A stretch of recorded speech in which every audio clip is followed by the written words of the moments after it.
Hello các bạn, chào mừng các bạn quay trở lại với kênh của mình. Đây là chuyến đi tiếp theo của tụi mình nha. Giờ đang là tối thứ Sáu ngày 18 tháng 10. Tụi mình xuất phát từ Sài Gòn vào lúc gần nửa đêm, di chuyển lên bến xe miền Tây. Trên đường đi, không gian xung quanh chìm trong ánh đèn vàng lờ mờ của thành phố. Nhưng trong tâm trí mình, những hình ảnh về miền Tây sông nước đã bắt đầu ẩn hiện. Miền Tây, nơi bến nước, con đò, những cánh đồng lúa mênh mông và tiếng mái chèo khua nhẹ trên mặt sông.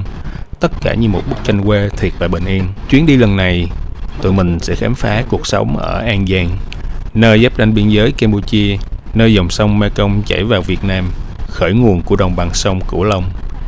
An Giang, vùng đất không chỉ mang trong mình vẻ đẹp tự nhiên, mà còn gắn liền với những câu chuyện văn hóa đặc trưng của miền Tây Nam Bộ. Mặc dù trước đây mình từng đi qua những nơi như Cần Thơ, Tiền Giang, nhưng cảm giác lần này khác hẳn. An Giang như có một điều gì đó đặc biệt, sâu sắc hơn. Đây không chỉ là một chuyến du ngoạn, mà còn là hành trình để tìm hiểu về những giá trị của vùng đất này, từ những ngọn núi Thất Sơn hùng vĩ cho đến những cánh đồng lúa bát ngát và cả những ngôi chùa mang đậm dấu ấn văn hóa Khmer. An Giang dường như chứa đựng cả một kho tàng văn hóa và lịch sử mà mình muốn khám phá. Ở Sài Gòn bao nhiêu năm nhưng mà đây là lần đầu tiên vô bến xe miền Tây, thật là mới đạo. 30 phút. Chuyến đi sẽ khởi hành lúc 12 giờ đêm. 032 vào lúc 22 giờ 35 phút. Vui lòng di chuyển ra xe 4, 6, Đông quá. 10 hành khách đi từ Long Xuyên cho đến 22 giờ 30 phút. Vui lòng di chuyển ra xe 2, 9, 8, 1, 5. Hình như có máy bóp tự động á. Vui lòng di chuyển ra xe 4, 6, 0.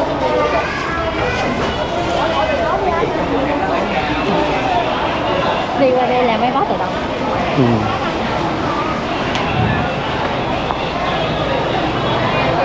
Xin chào các bạn đến với thế giới vé tự động. Có máy POS. Che được mà sao đâu có gõ. Mời hành khách đi Vĩnh Long, Bình Minh vào lúc 22 Đi giờ. Châu Đốc mà An Giang nè các bạn ơi, nó xuất vé. Cô Xe đang đậu phía cũng trước được. đã đến giờ khởi hành. Xin cảm ơn. Đông quá đông. Chắc ra quán ngồi mới được, kiếm quán ngồi cũng được. Trong này mát.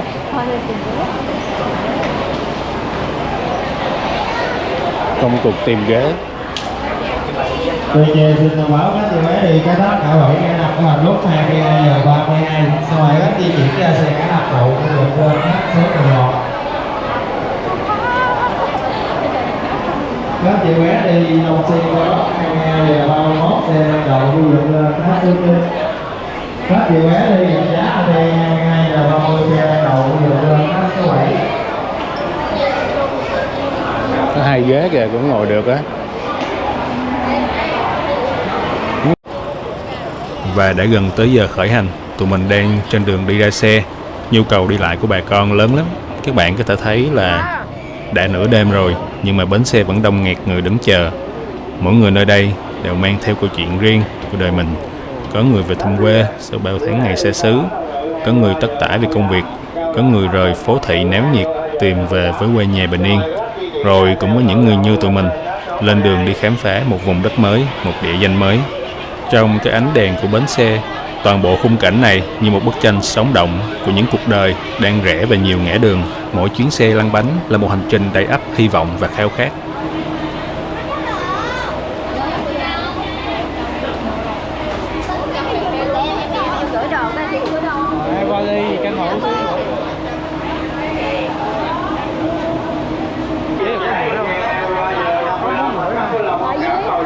Cái này, gửi cái này ở dưới hầm.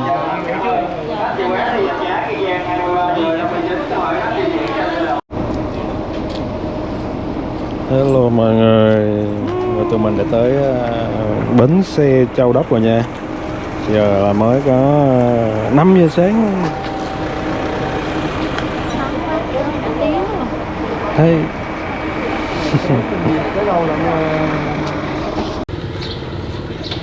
Xin chào các bạn, và đây là một buổi sáng tại Châu Đốc, An Giang. Lúc này là chỉ khoảng 6 giờ 35 phút sáng thôi. Một buổi sáng rất yên bình.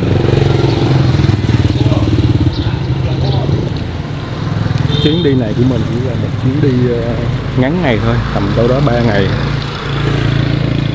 Chủ yếu là đi cái rừng tràm Trà Sư, và mình biết là rất nhiều người sẽ không có recommend đi cái đó, nhưng mà ít nhiều gì thì đó cũng là một cái signature của khu vực miền Tây Nam Bộ. Chủ yếu là mình sẽ đi cái đó và làng Châm An Giang. Với cái bộ đồ nghề này thì mình đi ở ngoài đường có rất nhiều người nhìn mình luôn các bạn, không biết tại sao nữa. Mình cảm thấy cái này rất là bình thường mà. Săn mây nè các bạn, mình đang đứng trên sân thượng của homestay nha. Wow, săn mây. Và đây là khu vực núi Sam nha các bạn. Đó, ngọn núi Sam của An Giang. Nó cách chỗ này đâu đó khoảng 10 cây số. Tầm đó mình không biết là mình có đoán đúng không nữa. Nhưng mà từ sân thượng của homestay nhìn thấy rất rõ.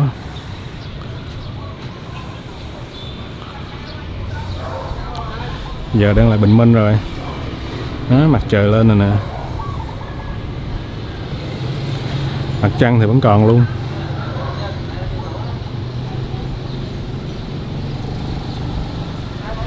Ở đây có một cái trạm phát sóng gì đó, chắc là sóng điện thoại quá.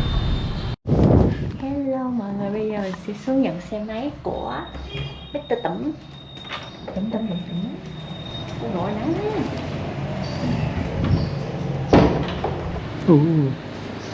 Memory đồ.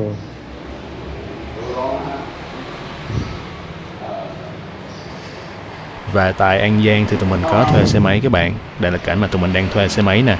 Và ở Việt Nam mình á, thuê xe máy thì mình sẽ đưa cho người ta cái căn cước công dân của mình để người ta giữ. Rồi khi nào mà mình trả xe á, thì người ta sẽ trả lại căn cước công dân của mình. Thì tốt nhất là các bạn nên lấy camera để quay lại cái cảnh mà người ta lấy cái căn cước công dân của mình nha. Để có bằng chứng thôi các bạn, chứ không có gì hết. Để lỡ có xảy ra sự cố thì mình có bằng chứng, mình đã chứng minh được là mình đã đưa cho người ta cái căn cước công dân của mình rồi.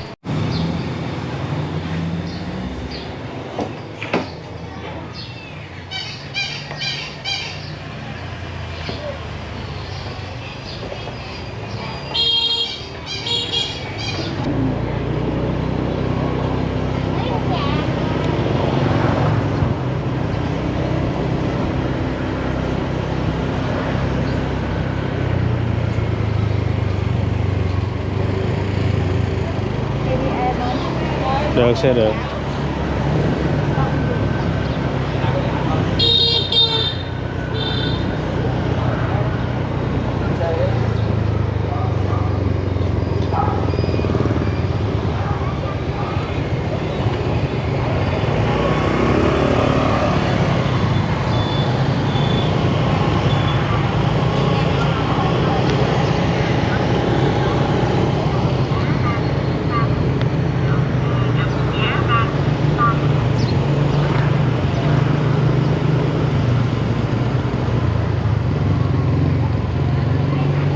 Thắng xe hơi chán.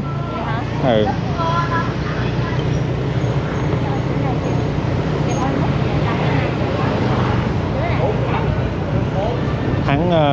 Thắng sau không ăn lắm. Ừ. Kiếm cây xăng cho nó sắp hết xăng rồi. Ở nước ngoài người ta luôn luôn giao cho mình một chiếc xe đầy bình xăng. Nhưng mà nếu mà các bạn nào có ý định đi thuê xe máy ở nước ngoài á, thì khi mà các bạn trả xe cho người ta á, các bạn phải đổ đầy bình nha. Đó, lấy xe như thế nào trả xe về như thế đó. Còn ở Việt Nam thì mình sẽ trả xe cũng dễ luôn. Mình cũng sẽ trả xe cho người ta với một chiếc bình xăng rỗng. Victoria, khách sạn Victoria phải là khách sạn bự nhất ở đây không? Chắc vậy quá. Sự là sao có mấy con cá hả? Đó. Thẳng lên nữa hả?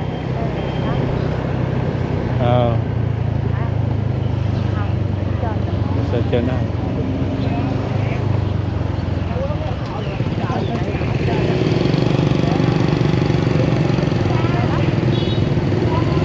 Và trong quá trình đi tìm kiếm cây xăng, tụi mình đã có đi ngang qua chợ Châu Đốc. Theo như những gì mà mình biết về chợ Châu Đốc thì đây là một khu chợ rất nổi tiếng ở vùng này, với nhiều đặc sản như mắm, bún cá, thốt nốt. Ở vùng nào cũng vậy, chợ không chỉ là nơi mua bán mà còn là nơi để cảm nhận nhịp sống, hơi thở của vùng đất, là nơi giao thoa văn hóa của nhiều dân tộc. Nhưng mà trong chuyến đi lần này, tụi mình sẽ không ghé tham quan chợ. Có thể đối với các bậc cha chú, cô bác, chợ luôn là nơi phải đến khi muốn tìm hiểu sâu về văn hóa của một vùng. Còn tụi mình thuộc thế hệ trẻ, không có nhiều hiểu biết về các mặt hàng và nét văn hóa trong chợ, nên tụi mình sẽ không đề cập chi tiết về chợ trong video này. Thay vào đó, tụi mình sẽ chọn khám phá những địa điểm khác, những trải nghiệm khác, theo cách riêng của tuổi trẻ. Mỗi thế hệ có một cách cảm nhận khác nhau về vùng đất mình đi qua, và hy vọng là mọi người sẽ thích nó.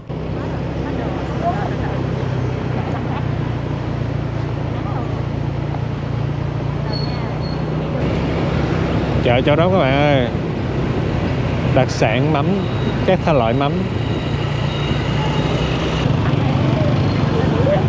Nãy mình mới đi qua mà.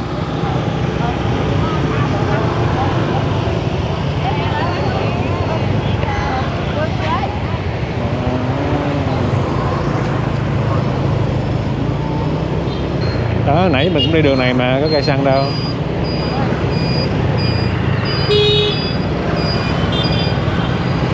Riverside Cafe, nên xem cái cây xăng ở đâu trước khi đi.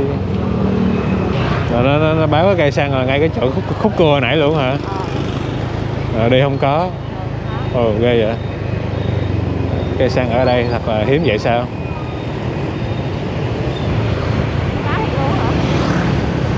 Qua rồi hả? Có cây xăng nào đâu? Đâu có cây xăng nào đâu các bạn ơi. Bạn nào ở An Giang xem kênh mình cho mình hỏi đổ xăng ở đâu vậy các bạn? Google nó báo là cây xăng ở đó. Chắc là có thể là ngày xưa đã từng có cây xăng mà giờ dẹp hết rồi. Giờ chắc mọi người đi bằng nhiên liệu khác hả? Chạy xe điện hết rồi. Như kìa, phải đây, đúng rồi đây nè. Đó. Petrolimex. Rồi qua luôn bà con ơi. Nói gì? Đưa tờ đó cũng được, cho ông thối. Rồi có phun bình xăng rồi nha các bạn. Cây xăng trên Google Maps không đúng đâu nha các bạn. Lần nào đi nhớ lưu ý.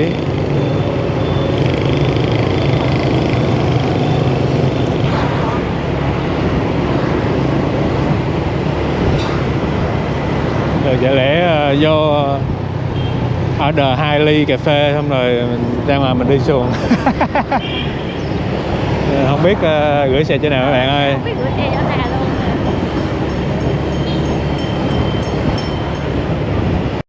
Hello các bạn, tụi mình đang ở công viên ven gì nhỉ? Công viên ở này gọi là công viên gì?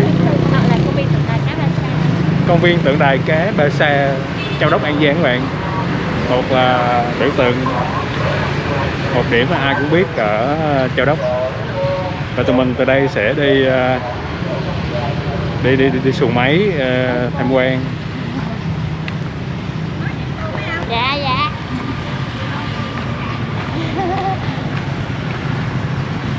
Trời nắng quá mình đội cái mũ lên.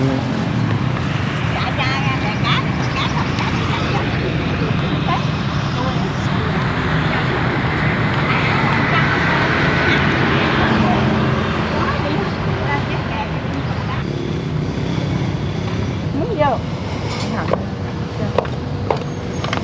Đâu?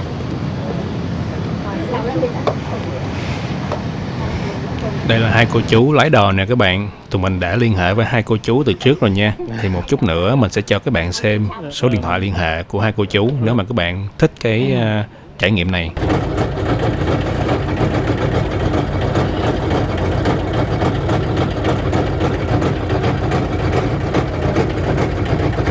Từ công viên cá Ba Sa, chú lái đò nhẹ nhàng đưa tụi mình lướt trên mặt nước, đi thăm thú một vòng quanh khu vực chợ nổi Châu Đốc.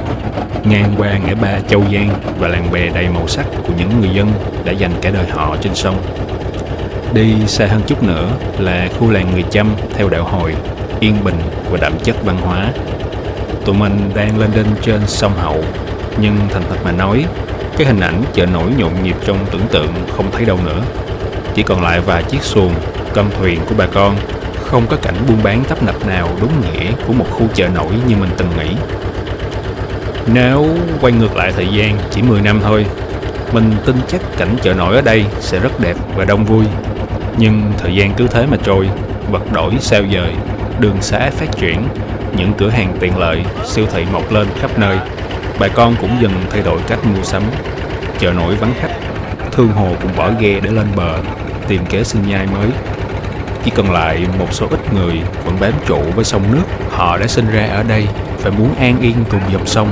Có lẽ họ yêu quý nơi này, hoặc cũng có khi bị mắc kẹt trong vòng xoay của thời đại, không biết đi đâu, về đâu. Tụi mình muốn ghi lại những hình ảnh cuối cùng, những gì còn sót lại của một vẻ đẹp văn hóa đã từng có, trước khi nó biến mất hoàn toàn. Những con thuyền lặng lẽ trên sông, những ánh mắt còn lưu luyến với dòng Hậu Giang, tất cả đều như nhắc nhở về một thời đã qua, một nét văn hóa độc đáo từng là linh hồn của vùng sông nước. Nó sống á. Con cá đây gặm ở đây nè, mình coi chừng rồi đó. Dạ. Đấy, sao đâu, chứ tới lần trăm mình nó nhắc hơn, trăm mình xa. Dạ. Trăm mình xa mình sợ bắt đầu. Dạ. Còn ở đây vậy. Ừ. Cái này cái gì chú ơi? Cái bằng nhiêu? Dạ. Nó ăn cá biển mình đó, cá cơm biển mình đó. Dạ. Đấy, nó cá nổi vô, ăn trống à. Dạ. Nấu như cá cha. Nấu.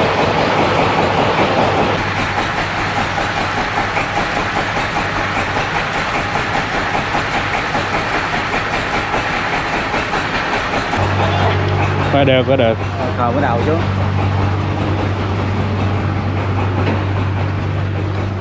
Nó hơi rung rung xíu, qua được không?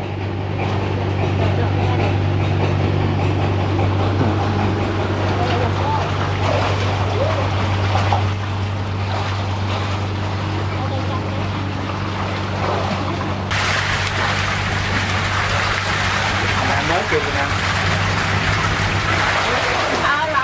Trời. Ở kia.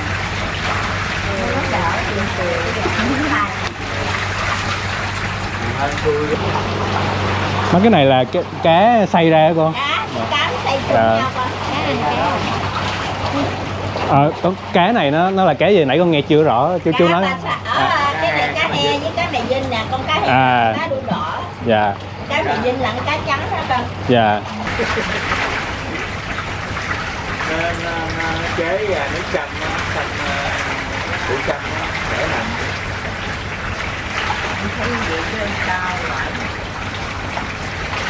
qua tuyệt vời. Dạ rồi. Ừ. Dạ rồi biết sao giờ. Có rồi. Dạ rồi. Dạ gì cảm ơn. Vậy là nhà là cô là sống ở đây luôn, trên đây luôn. Ở đây luôn. Dạ. Sống ăn đây ở đây luôn. Dạ. Có 2 cặp già. Là sống từ đó giờ luôn, mấy chục năm luôn. Dạ. Chào con đây nha. Dạ.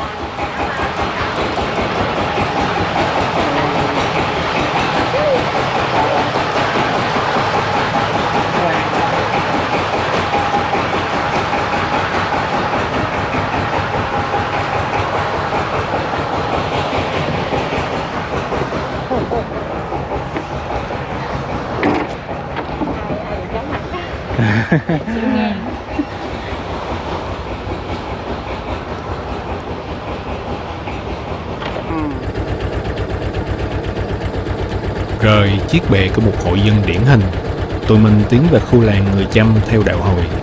Cuộc sống trên bè nổi ở đây đầy thử thách, nhưng bà con vẫn kiên trì bám lấy sông nước làm kế sinh nhai. Đa số hộ dân phải vay nợ để mua đồ nghề nuôi cá, thậm chí là tận dụng cả bè của mình để trồng thêm rau. Một phần là tự cung tự cấp và phần khác là đem bán để lấy tiền kiếm thêm thu nhập. Nhưng cuộc sống mưu sinh giữa dòng sông cũng không phải lúc nào cũng yên bình, bởi phụ thuộc nhiều vào nguồn nước từ thượng nguồn. Vào năm 2022, hàng loạt bè cá của bà con bị thiệt hại nặng nề khi cá nuôi đột ngột chết hàng loạt, nghi do ô nhiễm từ thượng nguồn.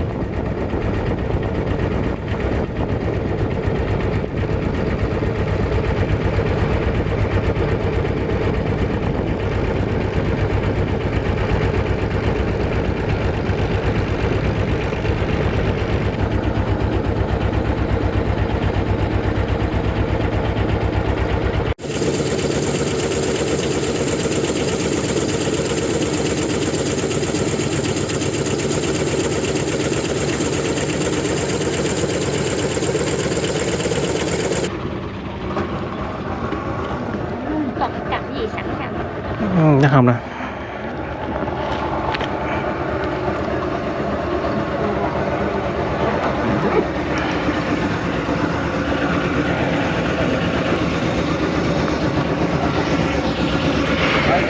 Thôi. Dạ rồi.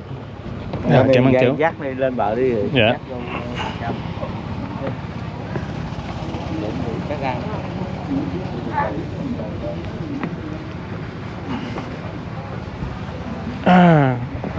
Cầu này người dân tự xây nè.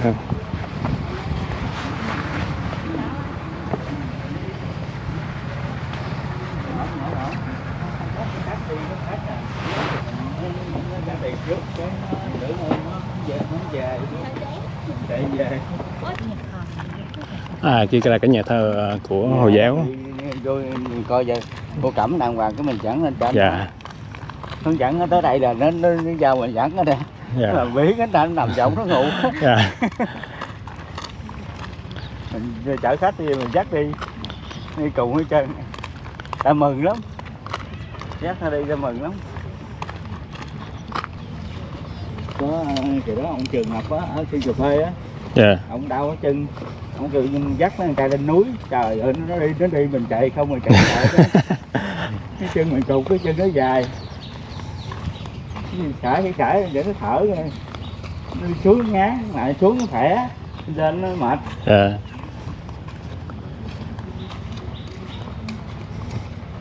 Mấy bà kia nằm võng hết trơn.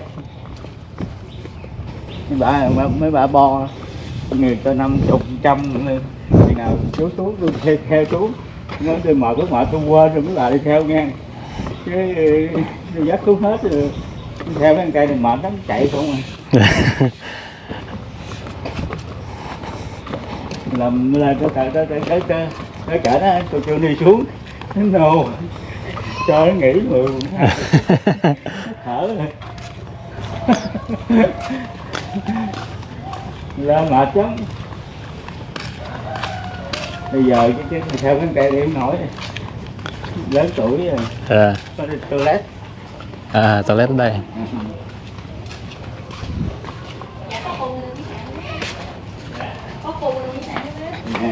Phòng người Chăm á, Dạ. cưới á, Dạ. nó đưa gửi không à, mình Dạ. rước dâu nó đưa gửi, chụp hình không? Dạ có chụp.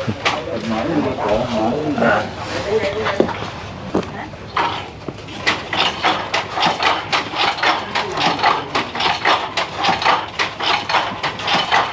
Hello. mở Đóng lại.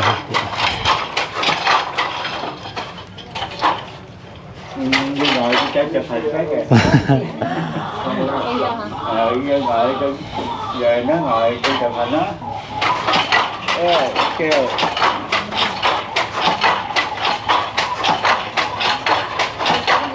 Đây là cộng đồng người Chăm theo đạo Hồi ở An Giang, nơi lưu giữ nhiều phong tục truyền thống đặc sắc. Và kia là chiếc giường tân hôn được chuẩn bị theo đúng phong tục của họ. Điều đặc biệt trong đám cưới của người Chăm ở đây là không có nghi thức rước dâu, mà chỉ có lễ đón chú rể về nhà cô dâu.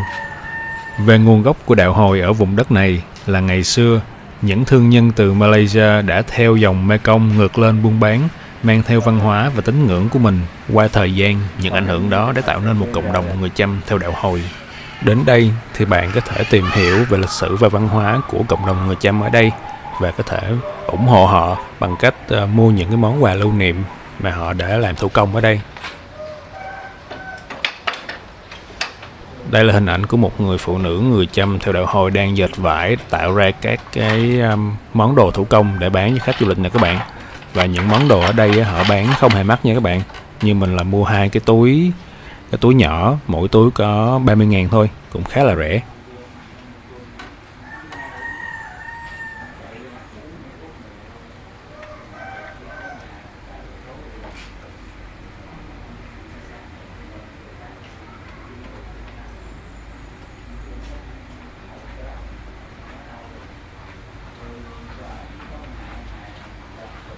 Và đây là những cái dấu mốc ghi lại những trận lũ dâng cao vào các năm nè các bạn. Các bạn có thể thấy là năm 2000 là lũ dâng cao nhất từ trước tới nay luôn.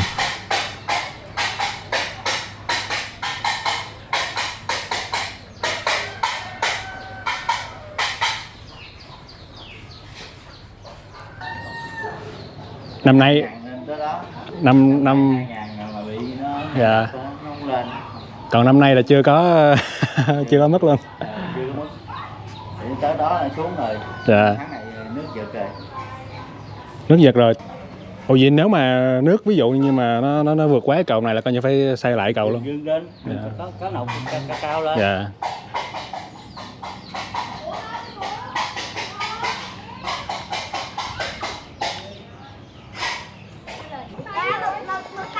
Những cây cầu giải chiến này là do những người dân xung quanh đây tự xây lên và nó cũng tạm bợ thôi các bạn.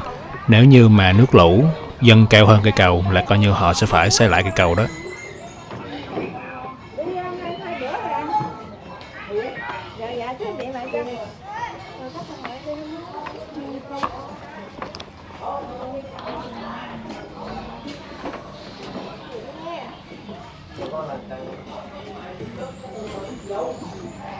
Dạ.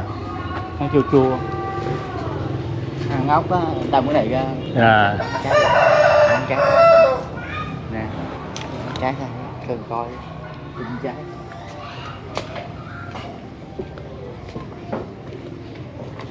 Cái này là như này là ăn được hả chú? Ăn được, trắng nó chua lát nè. Ăn được. Chua chua.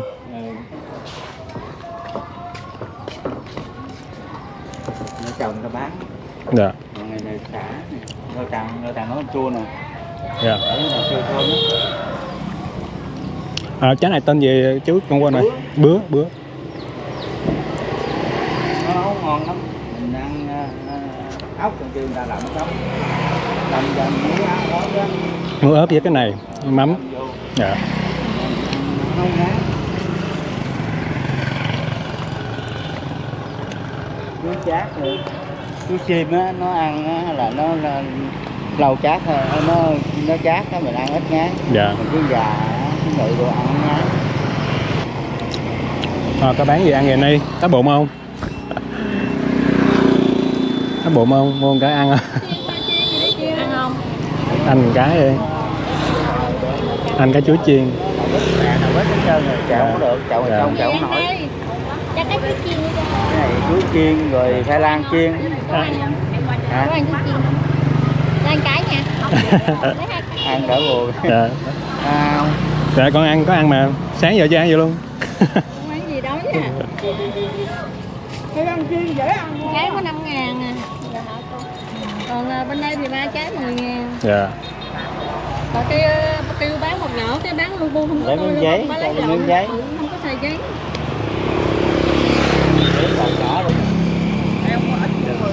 Để bọc không? Dạ được rồi. Mỗi người cái đi. Mỗi người cái. Cho nóng á. Chắc nóng á. Nóng cầm đi. Rất mất ăn. Rồi. Ăn nha. Được rồi con. Cứ bẻ khúc đi. Dạ không con Ăn chung với con được rồi. Được. Bẻ khúc.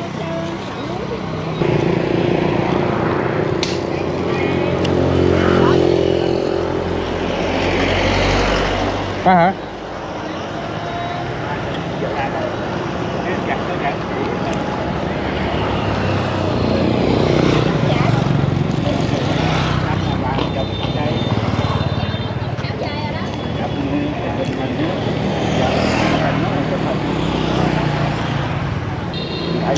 Để dép đi đây. Có thể là nóng chân á, nóng chân. Không, tới đây mình để đây này mình lên không nóng không? Hơi nóng xíu mình đi nhanh thì được. Nhanh. Và đây là một thánh đường Hồi giáo ở làng Chăm Đa Phước nha các bạn. Mình thì thật sự không biết nhiều về thế giới của Hồi giáo cho nên là mình không có nhiều thông tin để nói cho các bạn nghe. Mình chỉ biết là Hồi giáo họ có những cái đạo luật nó khắt khe hơn so với những tôn giáo khác. Bắt ghế ngồi đó con chơi đâu cắn cái đấy thưa trời. Nãy cháu gọi cho nó. Không nè.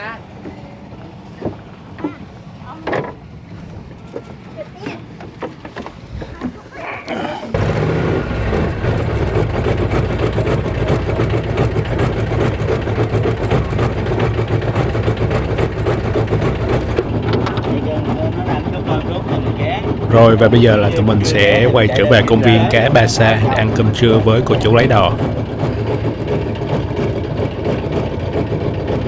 Các bạn đang thấy trong video là phía sau lưng chợ Châu Đốc mới. Thỉnh thoảng vài thương nhân Campuchia đi thuyền qua đây để buôn bán, trao đổi hàng hóa và những chiếc thuyền lớn vẫn qua lại trên sông, tạo nên chút không khí nhộn nhịp. Những căn nhà đơn sơ trên bè nổi dập dềnh theo dòng nước là chốn an cư của bà con nơi đây. Nhưng dạo một vòng, mình chẳng thấy bóng dáng những con đò bán hủ tiếu, bún riêu bình dân như trong những hình ảnh chợ nổi trước kia. Có lẽ hình ảnh con đò bán món ăn dân dã để dần lùi vào ký ức, nhường chỗ cho sự thay đổi trong nếp sống của người dân. Ngày nay, sự nhộn nhịp đó đã ít dần, chỉ còn lại vài con thuyền qua lại, một không gian sông nước bình yên nhưng cũng mang chút nuối tiếc về một nét văn hóa từng rất sống động của chợ nổi miền Tây.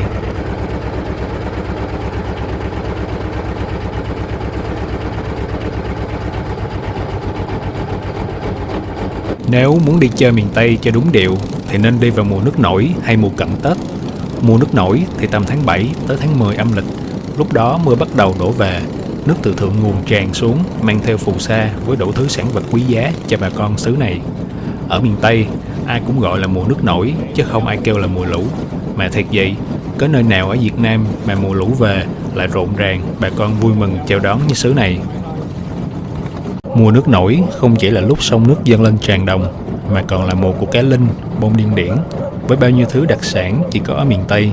Bà con mình vui lắm, vì dòng nước đó đâu chỉ mang phù sa, mà còn là cả nguồn sống. Nước nổi về là trời ban cho, nuôi lớn đất đai, tôm, cá, nuôi lương lòng người miền Tây chất phác yêu đời. Còn mùa cận Tết ở miền Tây thì vui khỏi phải nói. Mình nhớ lần trải nghiệm không khí Tết ở Cần Thơ cách đây 10 năm. Đi chợ hoa, chợ Tết mà thấy không khí Tết rộn ràng khắp nơi. Rồi từng chiếc ghe, chiếc xuồng chở đầy hoa và cây kiển nối nhau tiến ra chợ Tết, làm cho bến sông thêm phần nhộn nhịp rực rỡ sắc xuân. Cả dòng sông dường như cũng rộn ràng hẳn lên, làm ai ai cũng thấy lòng mình rạo rực.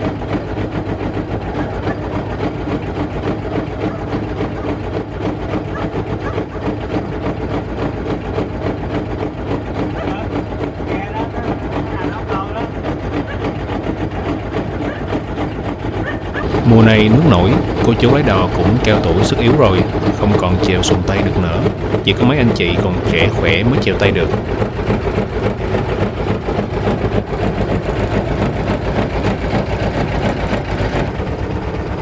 Mùa nước nổi về, lục bình lại trôi từng nhúm, từng mảng phủ kín mặt sông.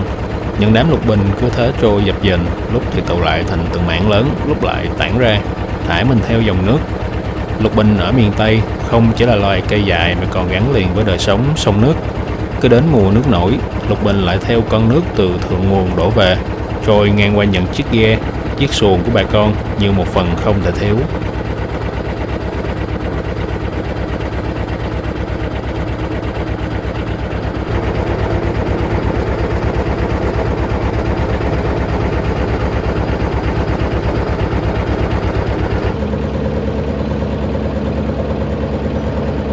Lúc này là tụi mình đang quay trở về nhà của cô chú để ăn trưa nè các bạn. Tụi mình có đặt một phần ăn trưa, cô chú nấu, ăn trên ghe của cô chú luôn.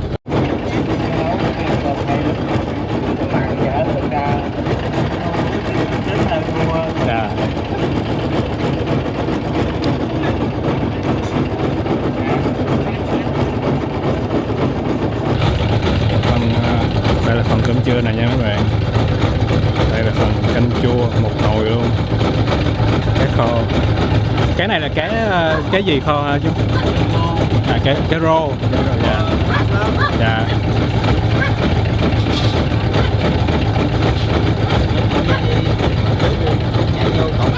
Thay vì đi ăn ở nhà hàng trong những hàng quán ở trên bờ thì tụi mình quyết định là trải nghiệm một cái bữa ăn ở trên ghe, trên thuyền là như thế nào các bạn. Nhờ cô chú nấu ăn luôn, trải nghiệm một cái bữa ăn dân dã ngay trên thuyền do chính bàn tay của những người như cô chú nấu.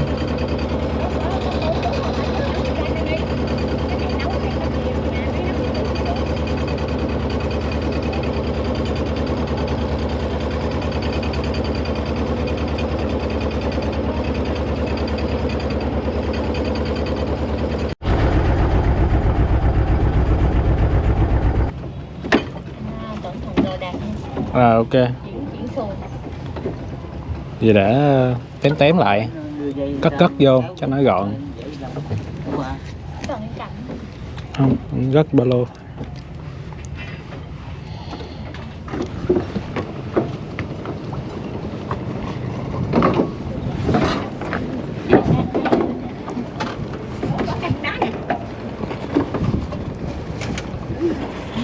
Không nước cho phòng đá. Có rồi. Hai đứa đi. Trời ơi, chú chui vô. Chú chui vô được không? Chú vô được. Dạ. Né qua bên. Thật ra là tụi mình biết tới cô chú là cũng nhờ thông qua một kênh YouTube khác, từ một anh chàng YouTuber khác. Anh cũng đã trải nghiệm một cái hoạt động tương tự, một cái hành trình tương tự, và nhờ đó mà tụi mình đã có cái ý tưởng, có cái kênh thông tin liên lạc với cô chú để thực hiện lại một cái trải nghiệm tương tự. Dù sao thì cũng cảm ơn anh YouTuber này. Cơm ngon các bạn, cái phần cá kho rất là ngon, rất là vừa miệng với mình nha. Còn phần canh chua á, thì nó hơi thiên về vị chua một chút, cho nên là nếu mà bạn nào á, mà muốn ăn ngọt hơn á, thì các bạn nhớ dặn cô.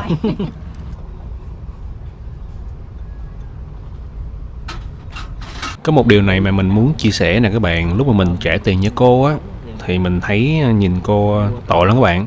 Cô có nói á, thì nếu mà mình có bạn bè hay là người quen về đây chơi á, mà muốn trải nghiệm á, thì hãy giới thiệu cô chú.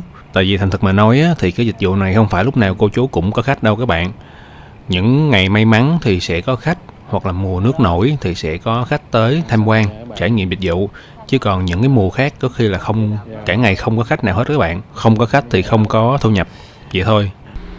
Rồi đây là cái car visit của cô chú lái đò ngày hôm nay nha. Đó, cô chú có car visit luôn nè. Đây là số điện thoại của cô chú. Chú tên là Na. Rồi nếu mà bạn nào tới Châu Đốc An Giang chơi có thể liên hệ với cô chú. Cá nhân mình thấy dịch vụ của cô chú rất là ok nha các bạn. Cô chú rất là thiệt thà, nhiệt tình. Nói chung là một trải nghiệm rất là đáng nhớ trong những chuyến phiêu lưu của mình. Chi phí mà cô chú lấy của tụi mình á, là 300.000 cho 2 người. Vậy tính ra là một người có 150.000 thôi. Và cái thời gian đi như vậy thì mất đâu đó khoảng 2 tiếng đồng hồ nha các bạn. Còn cái phần ăn trưa á, mình ăn trưa với cô chú á, là mình đưa tiền thêm cho cô chú đi chợ, cho cô đi chợ rồi sau đó cô nấu cơm luôn. Và tụi mình ăn cơm ở trên ghe của cô chú luôn. Thì cái đó là chi phí cho cái phần đó là 150.000 cho cái bữa cơm đó. Thì tổng hết chi phí lại là 450.000. Và tụi mình thấy cô chú cũng vất vả, cũng cao tuổi rồi các bạn, cho nên là tụi mình có cho thêm cô chú 250.000. Hiện tại là một trải nghiệm thật sự rất đáng nhớ trong những cái chuyến phiêu lưu của mình. Đây là lần đầu tiên mình được lên đinh trên thuyền, xem những cái hoạt động đời sống thường ngày của những người dân sông nước miền Tây các bạn. Rất là đặc biệt, rất là đáng nhớ luôn. Cái thời giá nó có thể thay đổi nha các bạn. Cái lúc mà mình đi á, thì cái giá nó là như vậy, nhưng mà cái lúc các bạn đi á, thì cái giá chi phí có thể nó sẽ khác, bởi vì lạm phát mà các bạn. Cái mức giá 300.000 này là cô chú đã giữ từ năm 2022 tới giờ rồi. Và nếu mà bạn nào đi xe máy ra công viên Cái Ba Sa giống như tụi mình á, thì các bạn có thể gửi xe ở Co-op Mart đối diện công viên nha. Gửi xe ở đây chi phí cũng rẻ lắm. Mình gửi xe rồi mình đi thuyền của cô chú. Chứ ngoài ra là mình không thấy có bất cứ chỗ gửi xe nào khác đâu nha. Rồi bây giờ tụi mình sẽ về homestay nghỉ ngơi cho tới chiều. Tối tụi mình sẽ đi ăn lẩu bò, một trong những quán lẩu bò ngon nhất ở đây nha.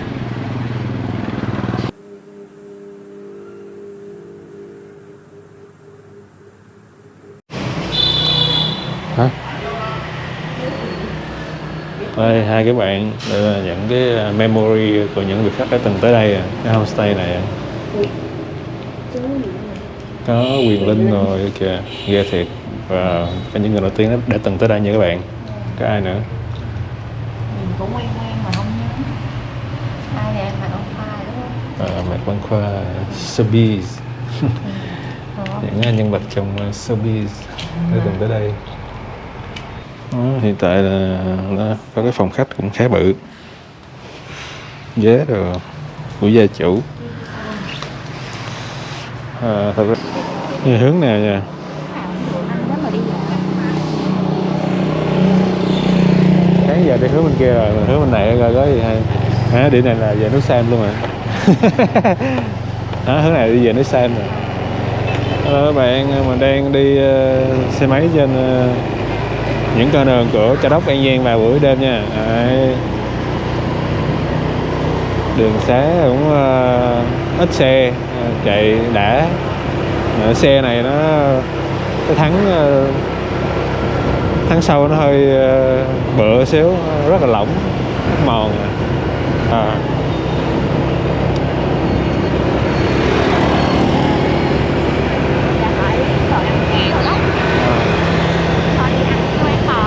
Ok.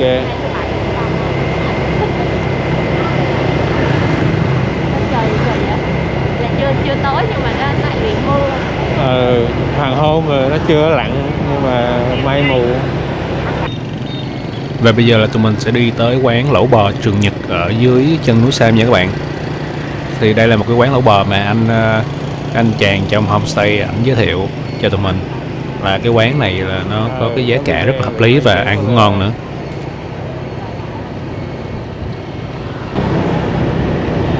Khu vực núi Sam nữa bạn ơi, thấy Sinh Tụ thấy cũng nhiều hàng quán đây hay kia.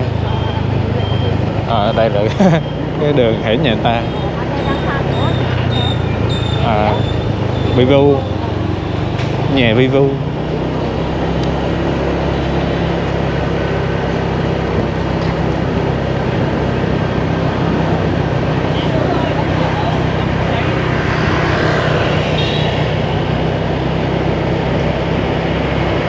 Trường Nhật. Quán nào đây? Hai quán, cũng là một quán thôi. Mình vô sao đây? Chắc chỗ này thôi. Này hay Trường Nhật này vậy? Hai quán là một.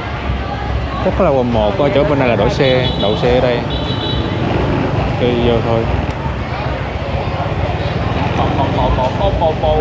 Tới vô đây luôn. Đây là menu của quán lẩu bò nè các bạn ơi. Đó, chúng ta có lẩu bò 150 tới 200. Lẩu lá giang là cái gì ta? Tức là gà quá hả? Bò. Món gì mình lỡ món này. Dạ. Hấp nướng xào, ok. Một cái lẩu với một cái nướng này ha. Bò lụa xả nè. Tại nha, gì cho mấy này nướng là em không có giỏi bằng xào chiên đồ đâu.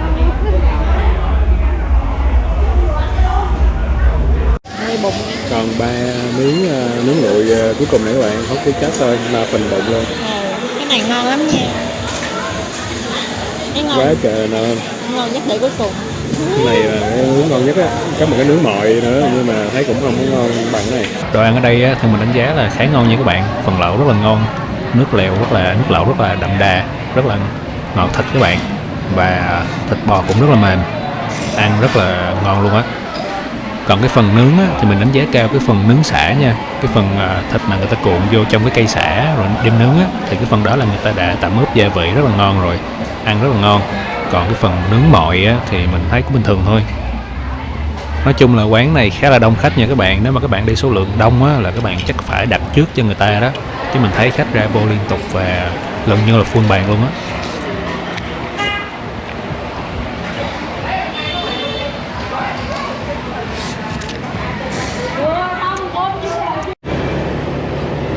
Và mùa này tất nhiên là không thể tránh khỏi những cơn mưa rồi các bạn.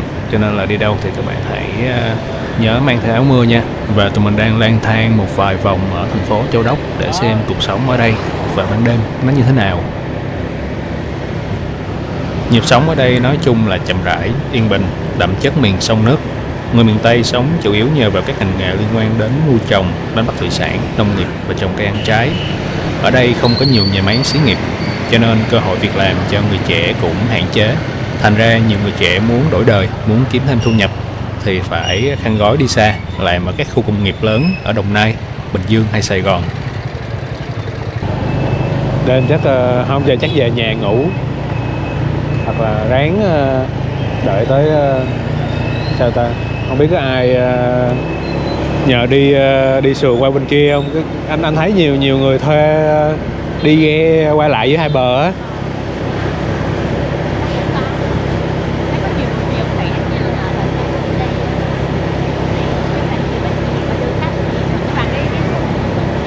Ừ.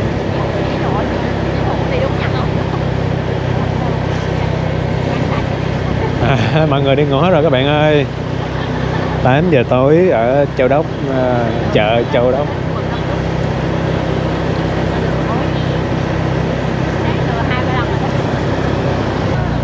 Ừ, ở quê thì chỉ có nhiêu đó thôi.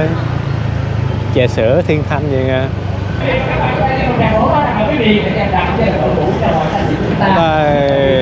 Phút nào đó xin cảm ơn anh đã cùng với ban nhạc Phương Đông để quý vị một ca khúc thì biết. Kịp ông trời rồi, lố rồi. Để vòng lại.